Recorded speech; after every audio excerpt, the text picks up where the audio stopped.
Sapo mga maganda at mga pogi, welcome and join me in my night walk. Medyo matagal akong nakaalis ng trabaho kaya andito ako ngayon naglalakad punta ng terminal. Medyo gabi na pero okay na rin kasi lang masyadong tao, tapos ganda naman lugar mag lakad-lakad, kaya okay lang. Kung kita nyo yung mga tao dito dumidiskarte pa rin, ito bagong restaurant to, ngayon ko ito nakita, The Celtic. Yung iba matagal na itong mga nasa paligid, mga coffee shop, mga cake shop, itong mga nagbebenta ng samgyup, to ambience, mga restaurant ng 10DC, mga pastries. Sa kabila is Coffee Bear. Coffee Bear.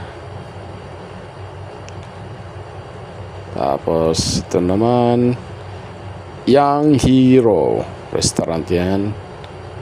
Tapos My Little Tea.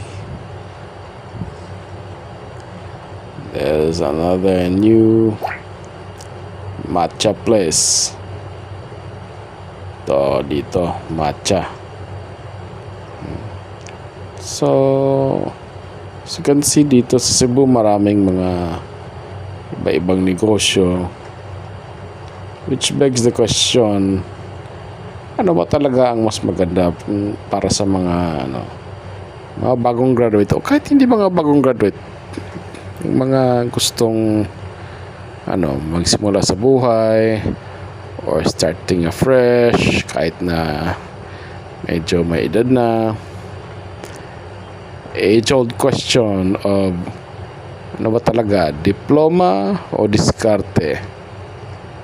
Kasi kung diploma, ibig sabihin mag-aaral ka para magkatrabaho ng maayos, karoon ng experience, taka you will go up the corporate ladder or in the academe kung gusto mong magturo. Diskarte naman, syempre dapat magaling ka sa business. You have to know the art of the deal. Dapat marunong ka mag-manage ng mga ganito, gaya ng FATFO, restaurant, mga tindahan. You have to know how to handle people, handle money, like Me Together, Starbucks, Baro. Yun, yung mga negosyo, kailangan doon diskarte. So, ano ba talaga mas maganda? Diploma o diskarte? Tingin ko, ganda, gawin mo pareho. Kasi yung diskarte, usually, pag tumama ka, it's a very good way at mabilis na paraan to achieve financial independence. Pero pag di ka naman tumama, medyo may minsan malulugi ka talaga, minsan mababaon ka sa utang. But you just consider it as tuition sa pag-aaral mo, yung magiging mga failures mo. Although napaka-expensive na tuition yun, hindi ko sinasabing you could easily get out of that hole that you might dig yourself in. Kaya kailangan din ng diploma, kasi diploma is a fallback. Kasi sometimes, sabi ko nga, minsan pumasok ka sa negosyo, hindi naman always, all the time you'll succeed. So, kailangan may fallback ka na abang ano, habang you're trying to recover, may trabaho ka pa rin. That you can earn money using your knowledge, your experience, and your network. So, ganung paraan, you get the best of both worlds. Diploma, tsaka diskarte. So, what do you think? Ano sa tingin nyo? Tama ba? O ano?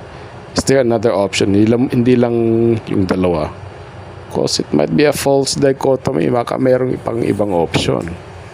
Di kasama yung yung option ng maleta, tsaka flood control. Hindi option yun. Hindi magandang option yun.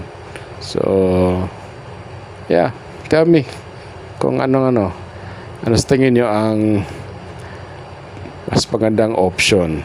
If there's a third option, pwede you can share, or combination of the two, or yung isang isang paraan lang, either diskarte o diploma. So dito na ako sa bus station at tamang-tama dumating kaagad yung bus. Usually pag ganitong oras, alas 7, di na nag-aagawan, tsaka may bus na halos every 5 to 10 minutes. So eto, pinakyaw ko na naman yung bus. Walang pasahero. Hawak ko ang beat ng bus. So, pauwi na ako. It's late, but still, the night is young. And so am I. Hindi. Tanda na. Pero, okay pa rin naman. Parang lang, midlife, ganon. Sige.